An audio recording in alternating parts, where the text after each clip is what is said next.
Live from the basement of the YouTube headquarters, it's the Stacking Benjamin Show.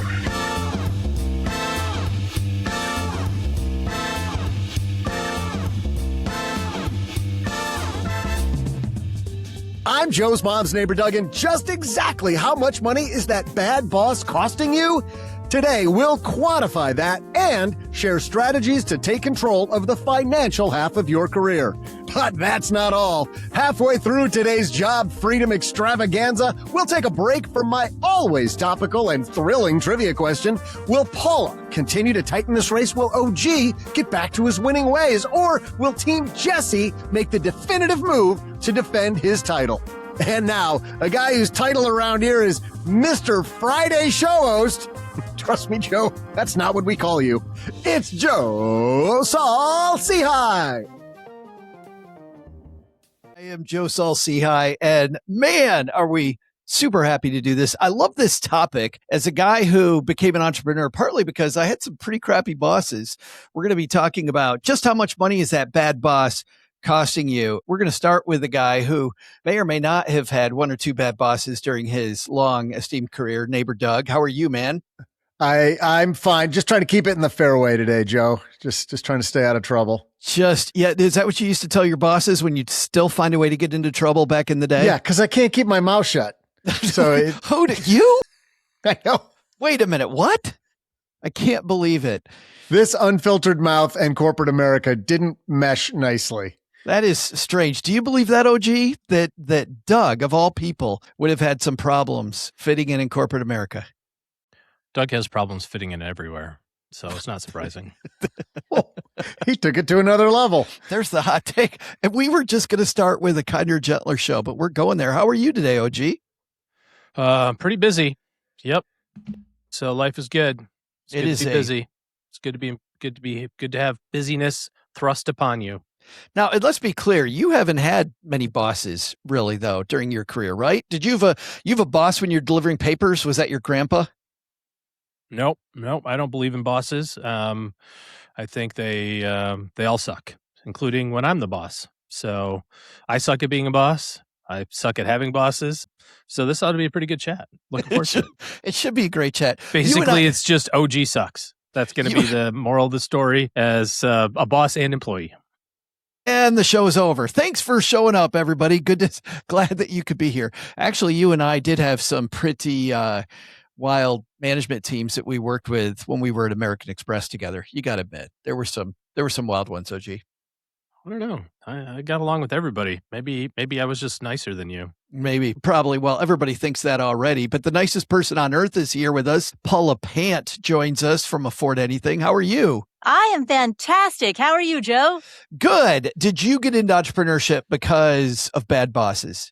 That is not the reason I got into entrepreneurship. Actually, I loved the boss that I had at the time that I worked at the newspaper. But I'm kind of like OG. I've had a limited experience with bosses. I basically had one full-time job in between. Not basically, I did have one full-time job in between when I graduated from college, one job, and then I went into entrepreneurship from there. But when I was in high school and college, those summer jobs, I had some bad bosses there. Just brutal. The summer jobs, yeah. You were training to be in the workforce and your bosses were training how not to do their job.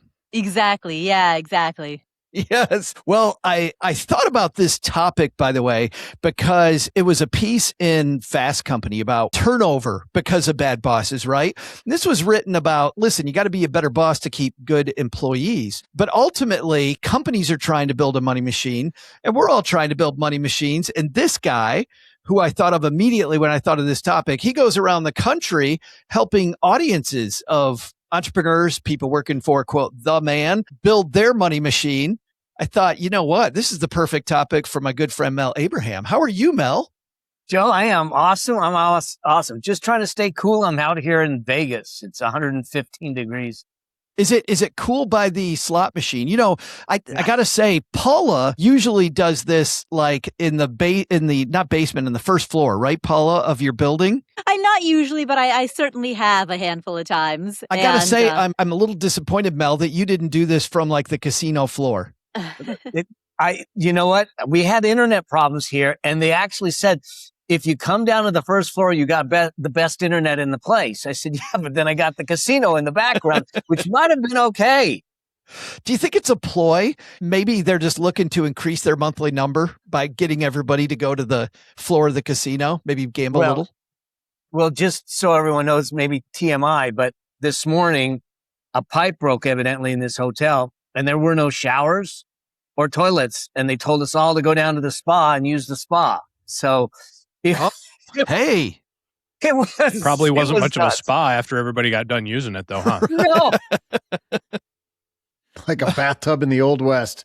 Right. More of a one little hole in the ground and some murky water that everybody's showering in. That's awesome. Well, we're going to definitely try to make some clarity. We're going to shower this topic. Where do I go with this, Doug? I have no idea. We're going to clean this up. We're going to clean up your problem with bad bosses. What is it costing you to stay with a boss that's toxic? We're going to start off with stories of bad bosses from each of our contributors. But before all that, we have a couple sponsors who help us keep on keeping on. We're going to hear from them. And then Mel, OG, Paula, Doug, and I, we're going to dive into what are bad bosses costing you. All right, Paula, you promised a great story. So I got to go to you first because, let's share some bad boss stories. What's the bad boss? When it was a summer in between my sophomore and junior year of college. And I was, for that summer, living out on Hilton Head Island, South Carolina. That's tough. Yeah, exactly. Tough place to live, but someone's got to do it. And I had this job that was supposed to be a really fun summer job as a kayaking guide. So you would do these 2-hour little local kayaking tours where I would take groups of tourists and we'd point out the wildlife, like, look, there's an egret, there's a blue heron, that kind of a thing, right? This boss, so we had this, we had the procedures that we would go through where we would line everybody up, we would give them the safety talk, tell them how to buckle a safety vest, show them how to paddle, how to turn a paddle, that sort of a thing. So this boss, I remember this one particular time, one of the guys in my group, one of the tourists, was in the porta potty.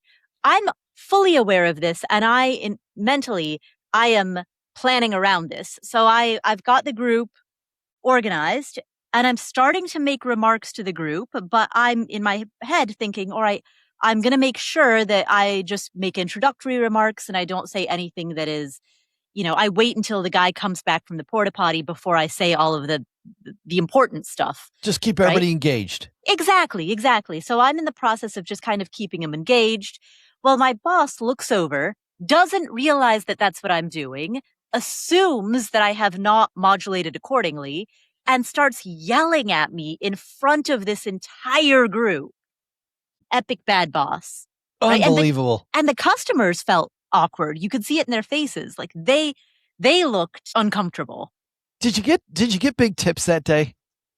I think I got average tips that day. I was going to say, those are the days when, you see some conflict between boss and employee. You give some, I tipped the employee a little bit heavier that day. Yeah. That is absolutely horrible. Like, why do they think fear is the thing that will help you win? Mel, you've never had a bad boss, I'm sure. Never. I'm probably the worst boss for myself. But well, we got to put you and OG in a match together, apparently, as two guys being bad bosses. Yeah. I have not had a lot of jobs other than on my own for a couple of decades. But when I was starting out, I was working at one of the big consulting firms in downtown Los Angeles. I was in the valuation department, and I had a great boss at first.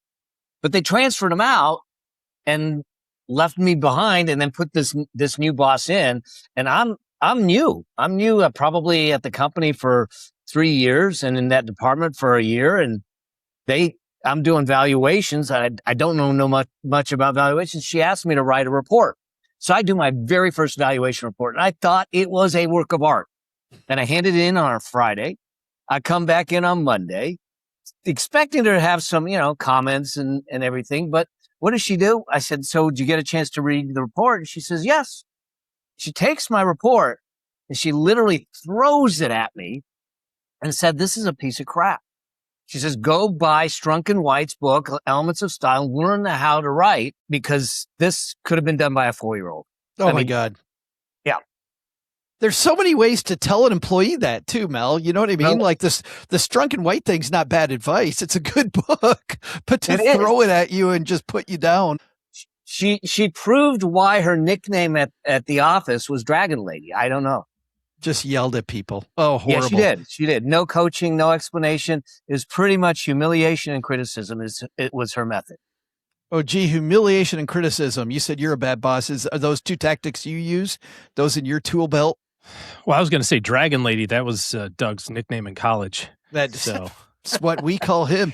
He said that they don't call me Friday show host. They call me something else. Yeah.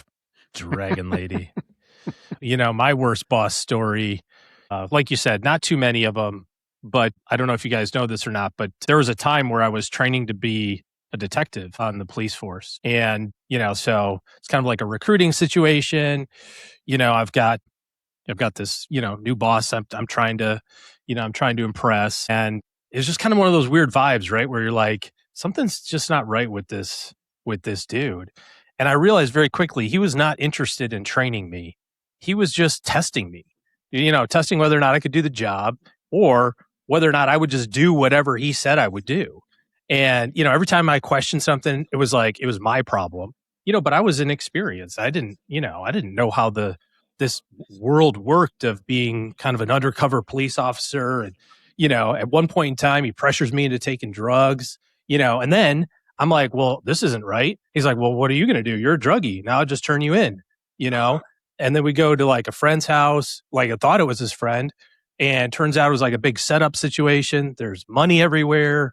People are getting shot. This is a crazy scenario. And, I'm like, what is happening with this whole situation? What, Doug, you don't like my story?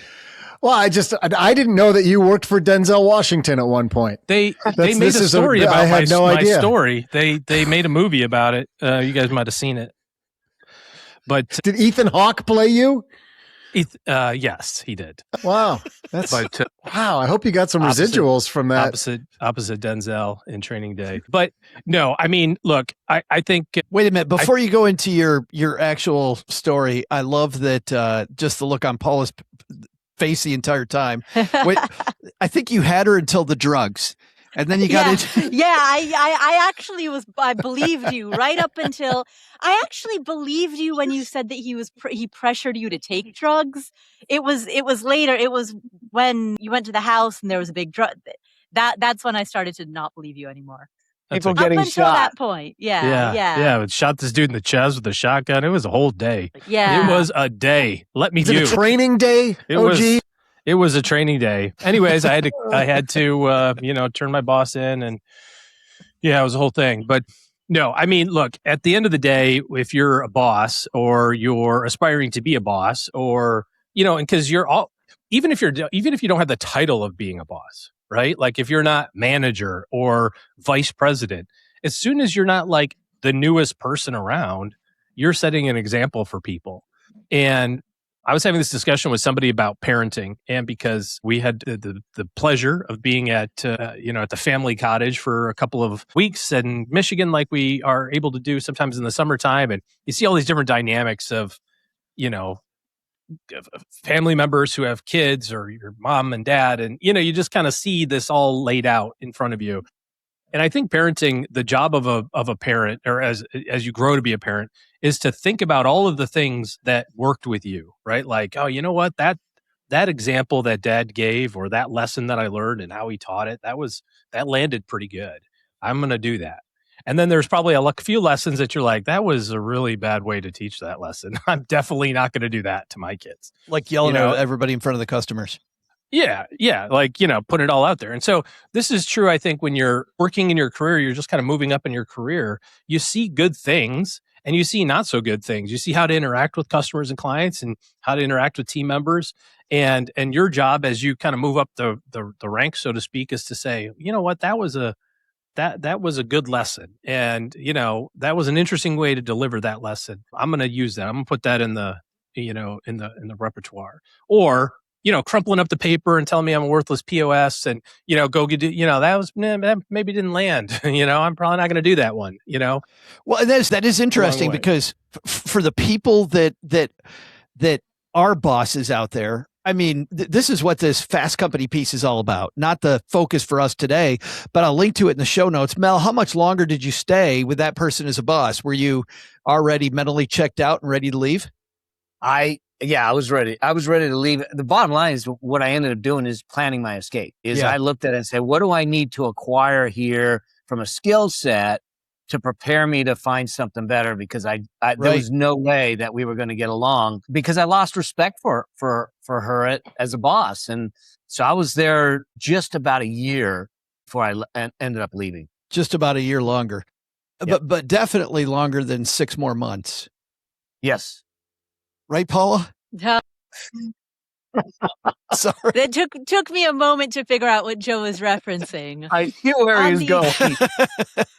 On the Afford Anything podcast, you will hear what Joe is referencing, and it was You'll hear us disagree.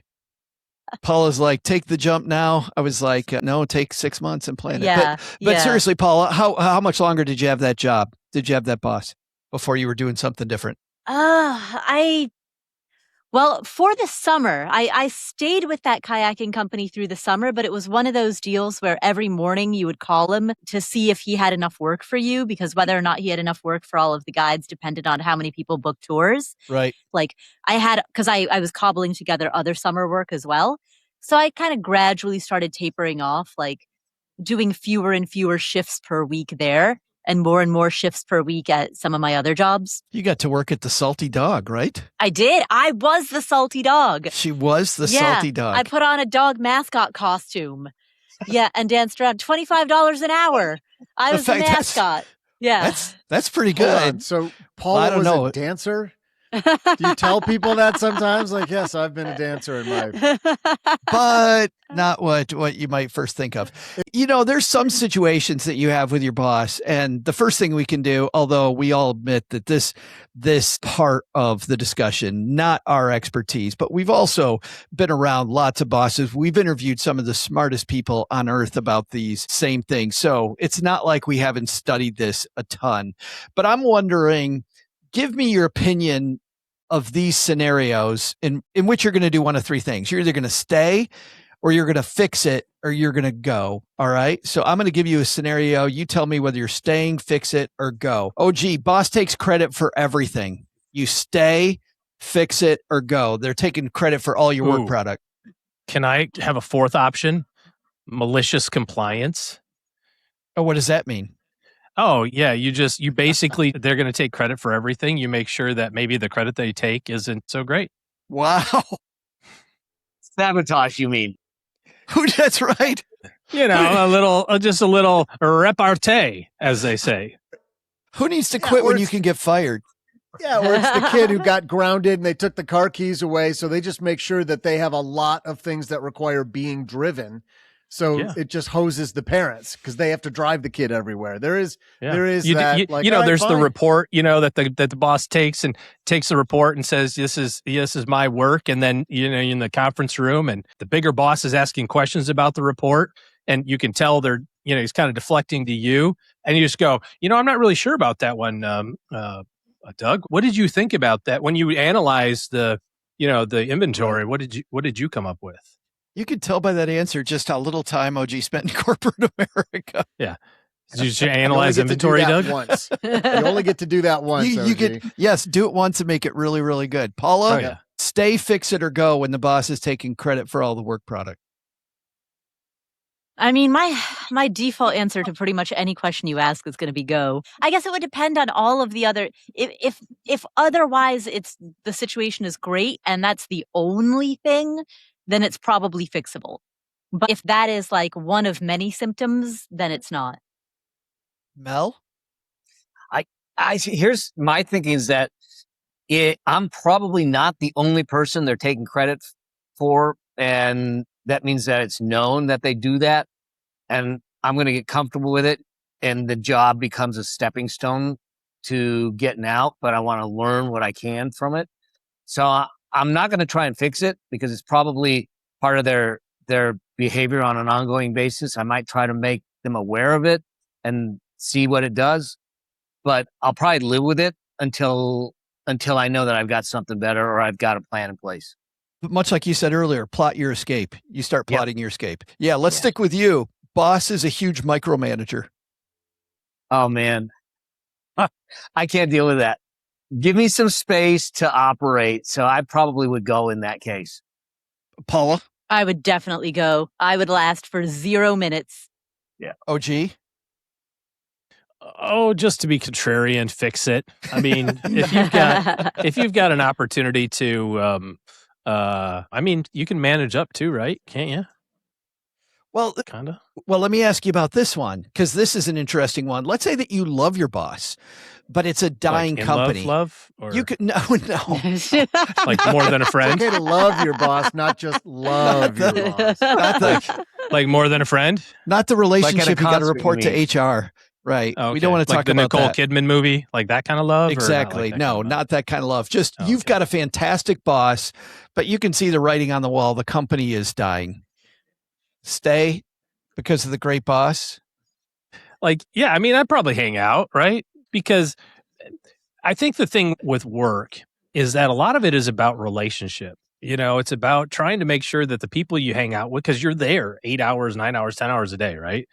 4, 5, 6, 7 days a week. It's like you kind of want to like the people you hang out with. So if you've got somebody that you like hanging out with and everybody gets along, you got to keep your network going, right? So it's like if it's doing that little number, you don't want to bail and then get blacklisted. So you just kind of hang out, and if maybe the boss will drag you along to the next deal. Is that what you do, Paula? Great boss, dying company. I'd stay. Yeah. Yeah. Well, there's research that shows that the probability of which you like or dislike your work is very highly correlated with your opinion of your boss. So even if the company's dying, if you love the boss, you're probably really enjoying that work. Yeah, it's like your boss and the five people around you. Your little team is corporate culture. Mel? I think I'd fight side by side with the boss to try and turn it around, see what I could do.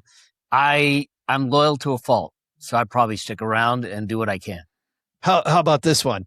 Let's swap that completely, Mel. You have a rotten boss. The Dragon Lady's your boss, but you've got the highest salary of anybody in your department. You're the highest paid employee. And you're at the top of, you go to Glassdoor, right, to compare salaries, and you're at the top of your area. So you're asking if I can be bought. Yeah, I didn't think about it that way, but yes, it probably is.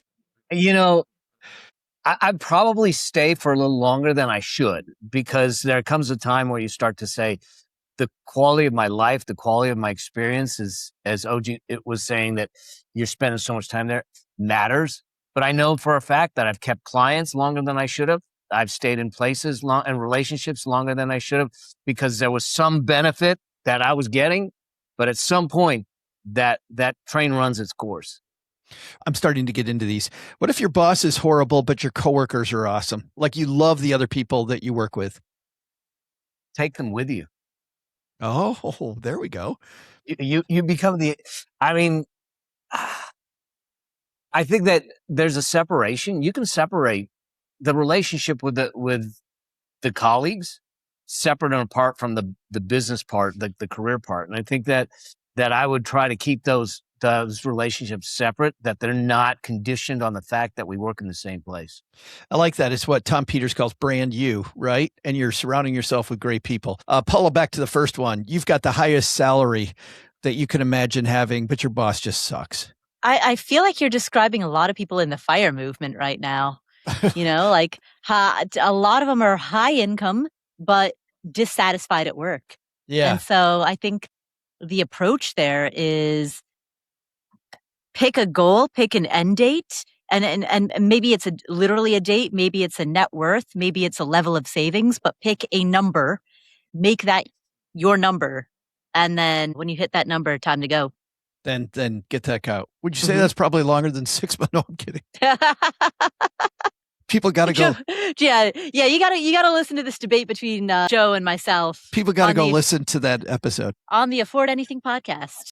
OG, it strikes me. There's so many things like Mel said, I may stay longer than I should because of the salary or because I have the or because I have the great boss, whatever the thing might be.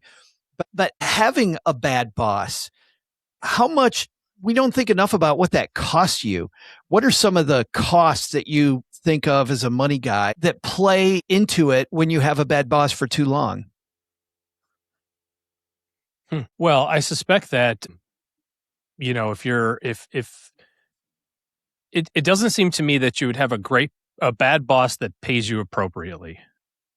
Yeah. That doesn't seem like a normal scenario Well, unless then raises too, then, right? I mean, if well, you're that's what talking I'm about saying. pay, Like you're asking yeah. about total cost. I'm saying like if you have a crappy boss, you're probably being taken advantage of from a comp standpoint in some way, shape, or form. So certainly the compound effect of compensation. And I wouldn't even think about that as being the biggest thing. You only have so much energy, on a daily basis, right? And if you're fighting this battle of trying to get your what to work because it sucks the life out of you, you're not going to have time or energy to do the other things that do provide excitement or joy in your life, like work out or eat healthy or have a great relationship at home or whatever, all the other stuff that has to go on to make your life fulfilling.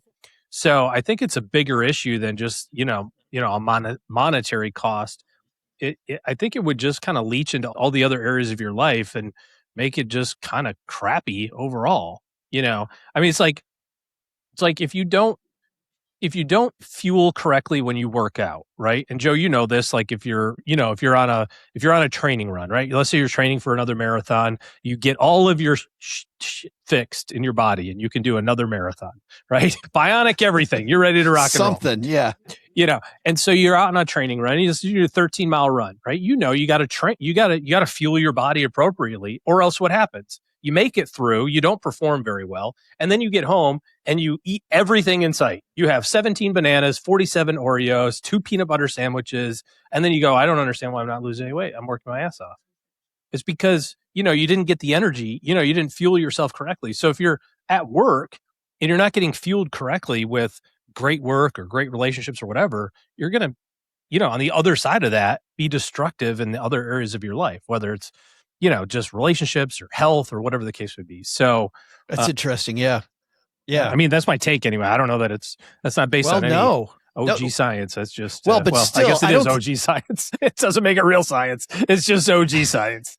But I don't think we think about that. We think about separation of work and home. And yet I'm rereading this classic management book, The Goal, that I've read several times. And during this book, it spills over. The bad things that happen at work all spill over at home. It all spills over. So we've got then I got to imagine, Paula, that's also networking, right? It spills over into your networking, spills over into your confidence. Like, what does all that cost? Yeah, I mean, yeah, there are high costs, and it's a two-way street, right? Problems at home spill over into work. Problems at work spill over into home. It's hard having a 360-degree life, Yeah. So, yeah. I'm thinking your skills might even atrophy a little bit because you're not thinking about it. Like, the only reason, Mel, that you're picking up the Shrunken Weight book is because your boss told you to. It's not because you're trying to get better at your job. So your skills might not be what they should be. Yeah. So I think that it affects everything and things that we don't see. And I think OG was the one that was saying some of this too, is that, yeah, your skills start to atrophy. Your confidence starts to wane because all of a sudden you don't think you're worth that.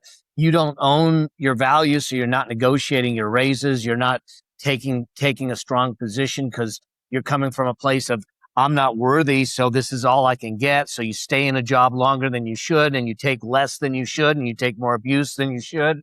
And now all of a sudden you've spent years, and I know someone in particular who literally spent 30 years unappreciated in a job and unvalued in a job, thinking that they could never go to another place until they finally did in the last 6 years and saw, wow, what a difference. Oh. And it's like that splinter you have that's festering, and you don't realize how much it's paining you. And I think that it can really cost you if it is eroding the quality of your life and confidence from a salary and career standpoint. And I love that point, because now, Mel, you've burn that unrenewable resource time, right? Yeah. We could always get more money. We can't get more time. Well, you know what? Well, in the first half of this, I wanted to go over bad bosses and really what it's costing you and the thoughts around how to get away from bad bosses. To begin, stackers, if you're in this position, or if someday you may be in this position, to be able to begin to navigate. But we're gonna ramp this up in the second half. What our money geeks are phenomenal at is helping you on the financial side build your plan. We're going to talk about all the things you need to think about before you hit the escape hatch. But before we do that, we have at the halfway point of every Friday Stacky Benjamin show this amazing, and amazing has a lot of different definitions. Amazing trivia competition between Paula OG and Jesse Kramer. And Mel, today you're playing on team Jesse Kramer. And that means there's some good news and some bad news, my friend. You want the good news or the bad news? I'm probably going first. No, actually, that is the good news, is that even though Jesse's the defending champ, he is going second because OG got out in front, and it's been a game of catch up for both Jesse and Paula. So for you today, we need to know the score to find out where you're going. So what's the score so far, Doug? Well, Mel, today you're in the pursuit vehicle in OG's training day movie that we're all in right now, because OG has 10 points. You're in second place with 8 points, and Paula's not giving up. She's got 6 points. So it is still anybody's game this year. And imagine what it could be after. Well, no matter what it's going to be after today. So many storylines with just, now we're coming up on 4 months to go, 4.5 months to go. So, all right, that's it. So OG's going to go first. Mel's going to go second. Paula gets to go third. I would call that a huge advantage, but it hasn't been so far. So who knows? But we need a question. Doug, what are we talking about this week? Well, hey there, stackers. I'm Joe's mom's neighbor, Doug. August 7th marks probably the second craziest stunt in modern history. The first is doing a podcast live on YouTube, something I wouldn't recommend trying at home. After all, I'm a trained professional. But in a close second place was this.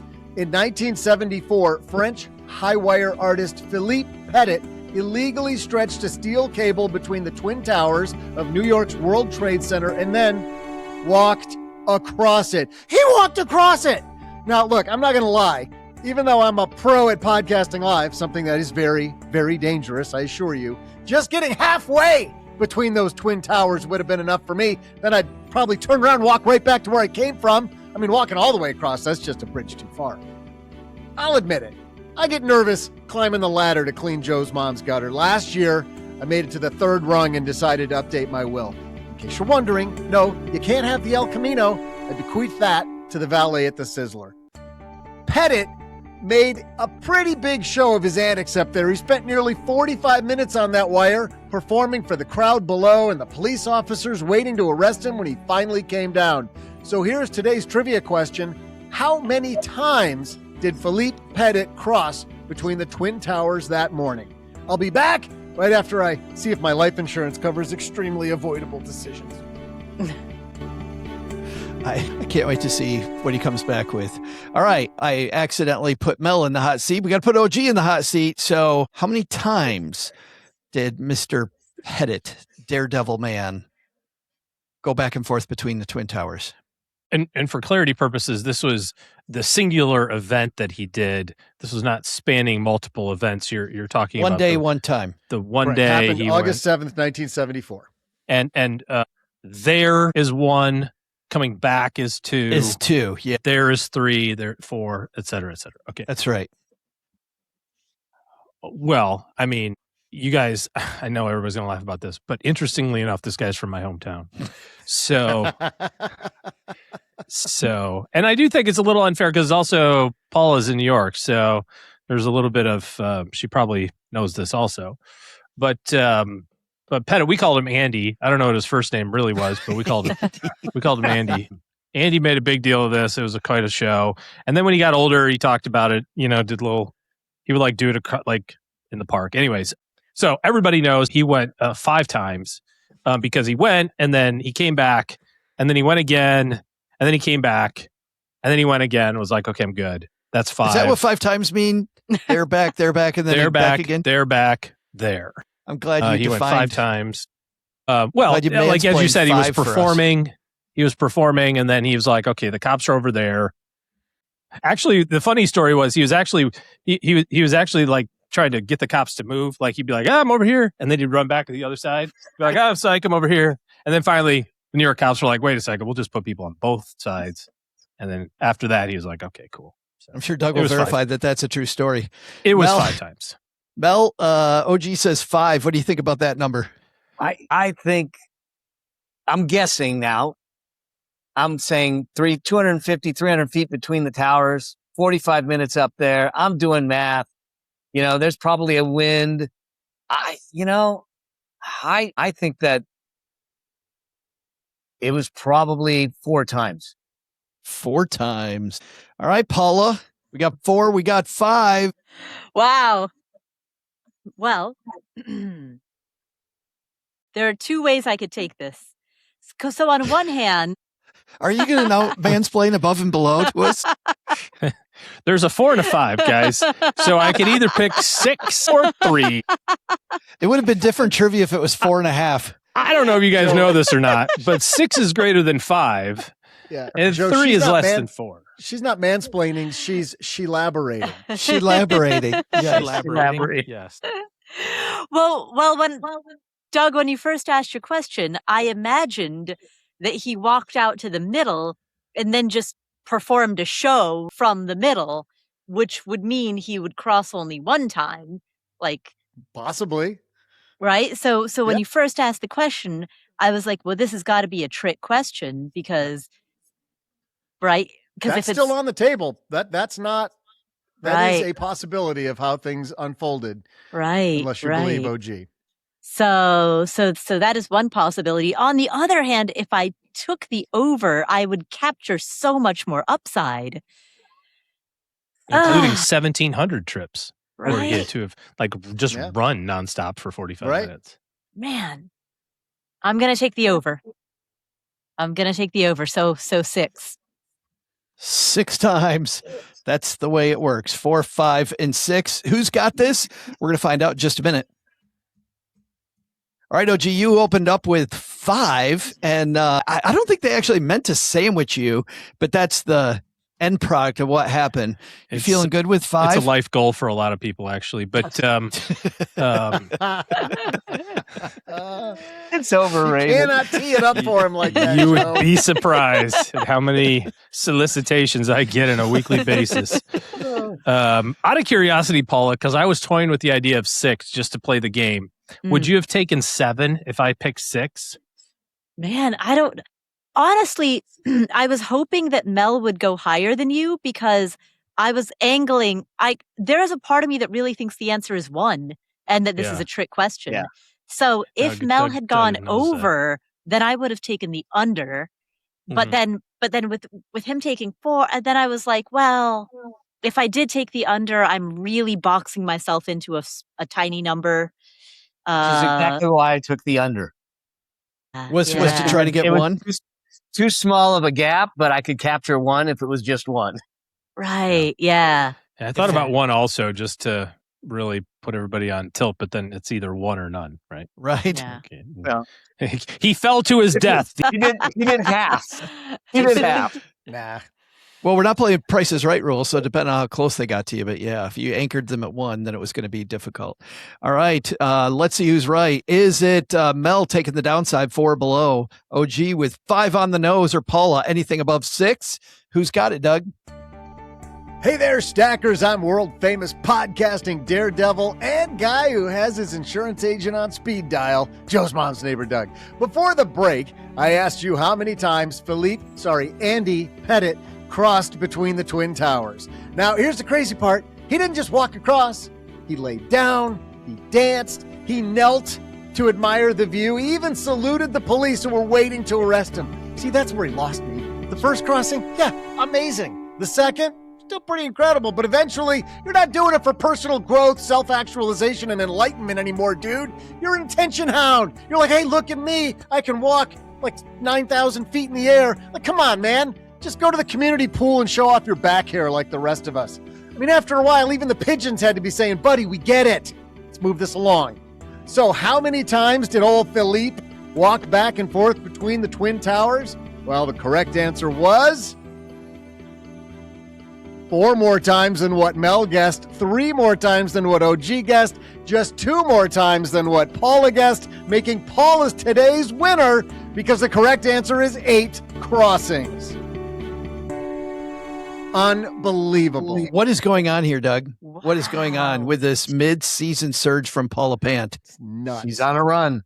No idea.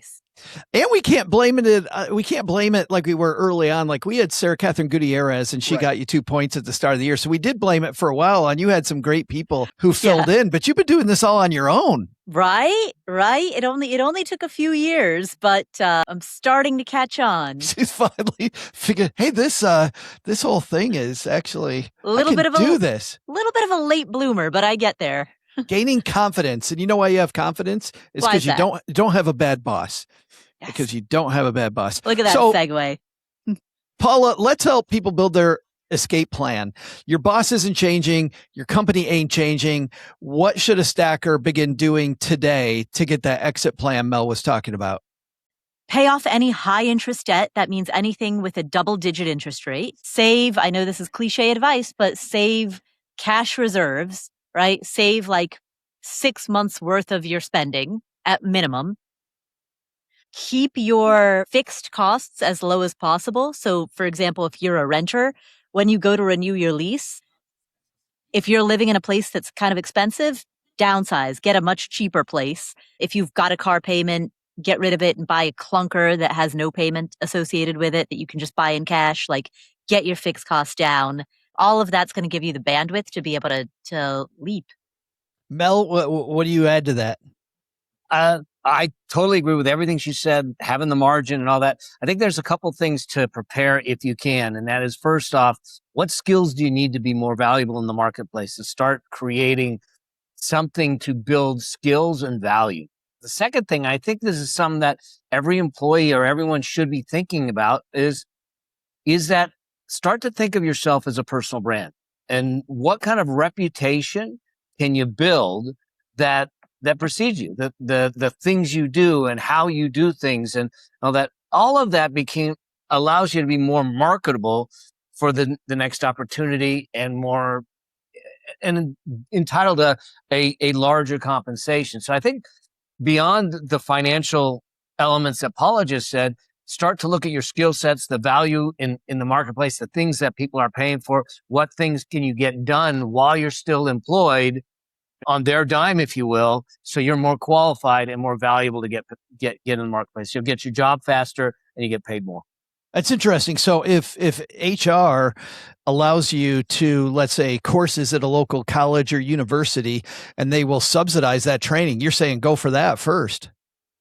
Yeah, absolutely. Yeah. OG, what else you add into that? My biggest one is not necessarily preparation, but just actually doing something, taking action. If you're working at a company, unless it's some very specialized work that you do and your environment sucks, friggin' like put your application somewhere else. Like, what are you doing? Like, why are we wasting any time? I'm not saying you need to quit your job tomorrow, but probably unless you're like super high up, although I don't know this to be true, I just think it is, you're probably not getting a bunch of like recruiting phone calls along the way. You know what I mean? Like, you have to go actively do something to facilitate the change. And I think preparation is a really good idea, but you can like prepare till the cows come home. You still have to brush up your resume and post that thing on a job site. You know what I mean? You still need to hire a recruiter and get out there and start shopping jobs. Now, if you're transition to being an entrepreneur, that's maybe a little different, right? But I mean, obviously different circumstances, I get all that, but my goodness, like, just do something different. Like, put a stake in the ground and friggin' go. And this is interesting because as Mel was talking about, you know what, look at what skills in the marketplace are. I feel like even if you have a good boss right now, shouldn't we be doing those things today? Yeah, I think we should. Yeah. Yeah, It just I mean, it just to me makes a bunch of sense that my boss changes tomorrow. I need to. It's almost like Paula. We talk about having a go bag, right? Yeah, Like exactly. what is your go bag? Well, maybe let's call it career insurance. Like, let's say that your job's fine now, but you might get a new boss tomorrow. What are Mhm. some of the things you should be doing today as career insurance to make sure that you're more ready to go when the bell rings? I mean, I think it's everything that we've just discussed. It's high savings, low debt, and keep building your skill set. How much do you think mentors play into this? I think mentors are important, but often real mentorship isn't something that's formalized. It isn't some program that a company or a professional organization starts. Those often are a little, I don't know, what's the word? Like there isn't for for a true mentorship to form, it has to be an organic bond. And it often happens almost unconsciously. Like I think there's a very innate human drive to teach and to learn. And so if if you're connected to a handful of people and they see you kind of as a younger version of themselves, and you recognize that they've got something to teach and they recognize that you are a worthy protege, I think that sort of happens naturally. It is interesting though, because I feel like we start thinking about that stuff and we start thinking about changing careers, and doing it sooner is probably a great idea. Mel, I want to shine a light on something that you do, which I have always admired about you, my friend, which is that you obviously already work for yourself. You're always looking though for business opportunities. And I think that when we talk about brand to me, you espouse a lot of that. I get a text from Mel maybe once every 3 months. Let's put it this way. I get a text from Mel often enough to know it isn't luck and it's not happenstance. Like, salespeople call it the Rolodex. They might call it now the CRM, right? The customer relationship management. But Mel, can you give us a little bit of that secret sauce? Because you're not looking for a new boss, but you're certainly always looking for a new opportunity. I'm always looking for an opportunity to serve, because that's kind of like my love language, if you want to call it that. It's just to matter. And so one practice I have every single morning, when I'm in town, I take my dogs for a 4-mile walk, and on that 4-mile walk, my time is spent thinking about the things I'm grateful for, but also the people that are in my life or around that I want to connect more with. And I literally will send a text or a video or an audio to them from that walk. And I do that as a practice probably three to four times a week, to different people that I want to keep good contact with, because it's so easy to allow the text or the distance, the tyranny of distance, to get between that relationship. And you and I, we had some time to chat before, and I go, we can go along our path and continue to have a friendship or a relationship, not with any idea of some transaction down the road, but just by virtue of enriching my life with other people, and me hopefully being able to enrich their life and staying in contact and deepening that. And so I made it a practice to do that on a regular basis. And I have that time and space in my day, because of the way my day is structured, to make that happen. I know some people that will do something similar, and they'll just pick one day out of the week, and they'll pick one or two people on that day to make sure that they're going to contact, not going through a Rolodex for transactions, but to go through if there's such a thing anymore, a phone book or a contact list for a relationship. Because when something happens and you need to make a change, or you want to make a change, then you might say, hey man, do you know of anyone? And they're going to be more apt to help, because it's not that they owe you, it's because they care about you and you've got that relationship. It is interesting, because if you did do it when you needed something, then it feels transactional. You know what I mean? And it's only at times like these that we're talking about today that a lot of the time people will reach out, is because of the fact that, like, oh, I finally need something. So yeah, it's better to have that parachute ahead of time.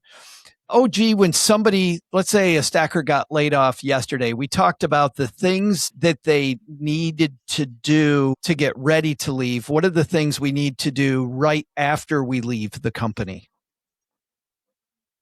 Well, if it's a sudden change and you said laid off, I think the initial instinct is to burn everything to the ground. Like, oh my God, I got to cancel everything. I got to, and I think the reality is probably you can go just a skosh slower than that. I think, take a breath, just kind of slow down on your decision making. It doesn't mean you don't have to make any changes, but I think you've got just a smidge more time than you got to do everything by nightfall.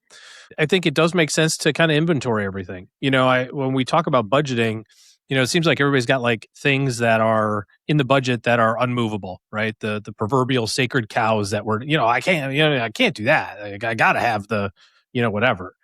And when you have a radical change, everything needs to be on the table. Everything needs to be built up from scratch, from the bottom. And you start with housing and food and like shelter, really, food and utilities, water and electricity basically. And you start building it around there. And as you're able, you can add those so-called luxuries back in.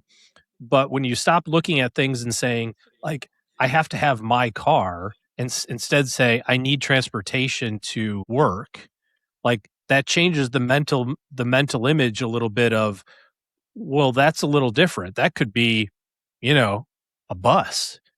That could be subway, right? Paula, you don't have a car. You live in New York City. It's not unheard of to not have a car. In fact, it's probably more obnoxious to have a car, right? Yeah, especially in Manhattan. Yeah.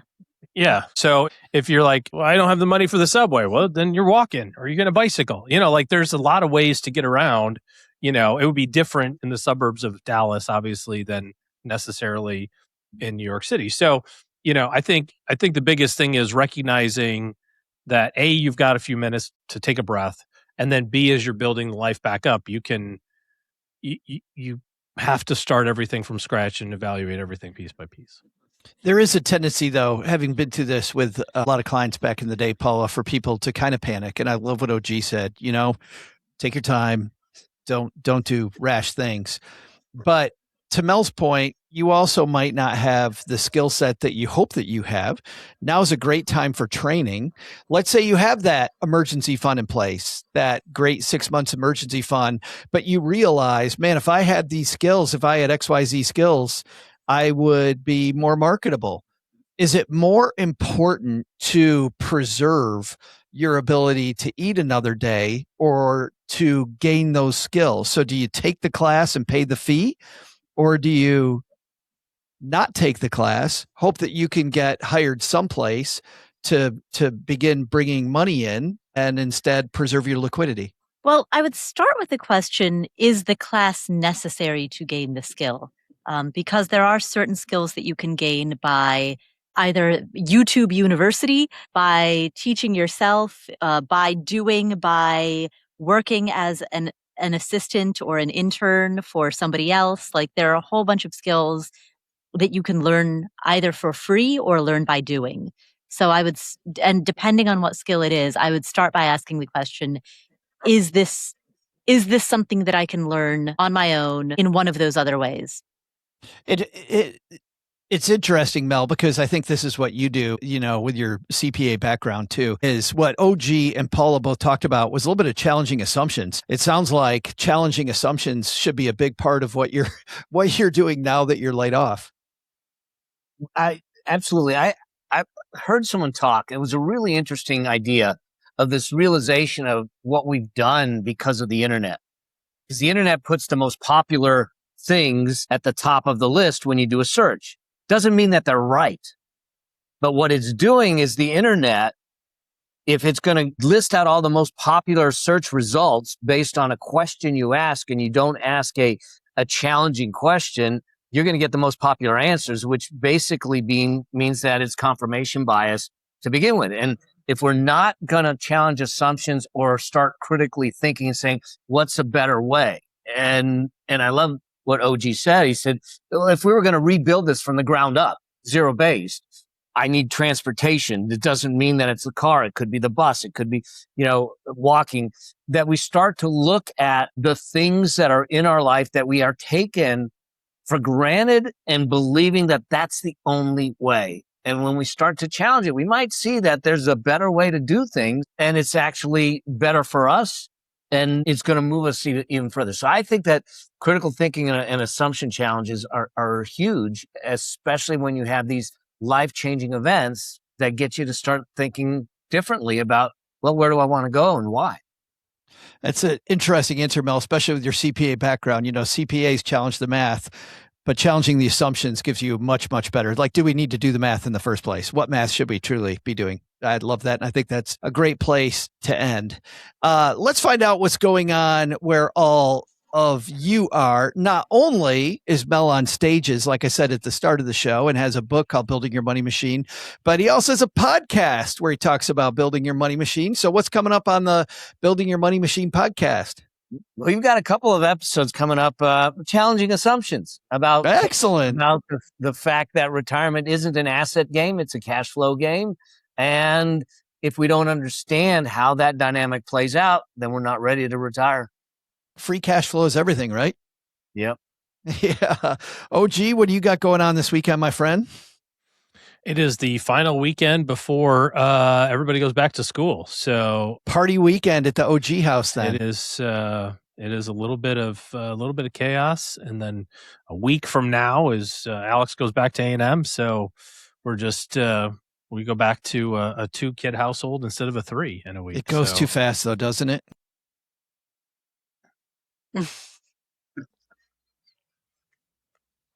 Spoken like a dad. Paula Pant, besides you and I arguing over whether it's 1 month or 6 months, what's coming up on the Afford Anything show? Well, that actually, I would direct everyone to that episode. So the title of that episode is Should We Retire in Our 40s with $4 million?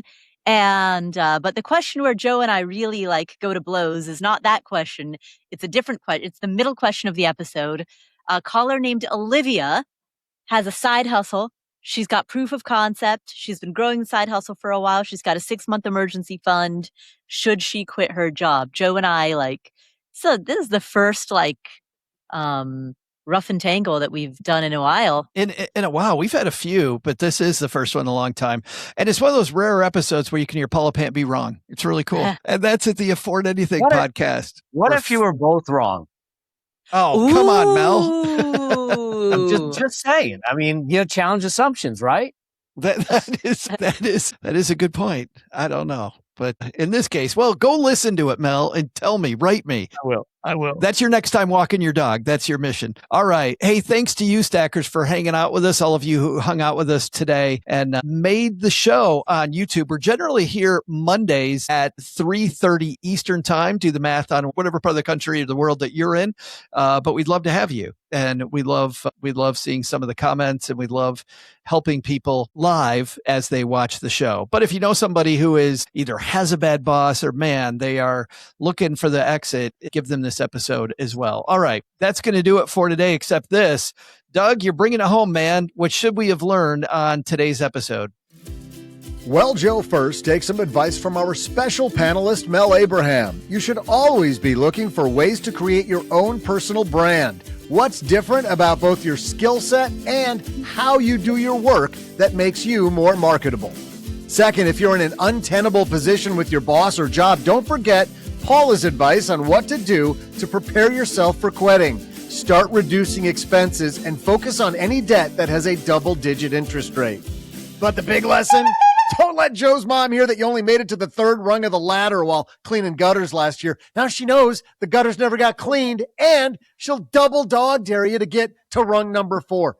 It's a double dog dare. I mean, what am I going to do? I got to take her up on it. Thanks to Mel Abraham for joining us today. You'll find Mel's book, Building Your Money Machine, wherever books are sold. We'll also include links in our show notes at stackingbenjamins.com. Thanks to Paula Pant for hanging out with us today. You'll find her San-Fran-tabulous podcast, Afford Anything, wherever you listen to finer podcasts. And finally, thanks also to OG for joining us. Looking for good financial planning help? Head to stackingbenjamins.com/OG for his calendar. This show is the property of SB Podcasts, LLC, copyright 2026, and is created by Saul-Sehy. You'll find out about our awesome team at stackingbenjamins.com, along with the show notes and how you can find us on YouTube and all the usual social media spots. Come say hello.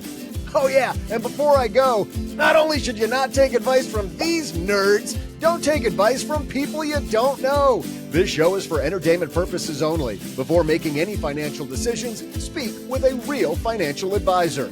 I'm Joe's mom's neighbor Doug, and we'll see you next time back here at the Stacking Benjamin Show. What was that? It's called the medium sketch. The medium sketch? Yeah, it wasn't rare, and it certainly wasn't well done.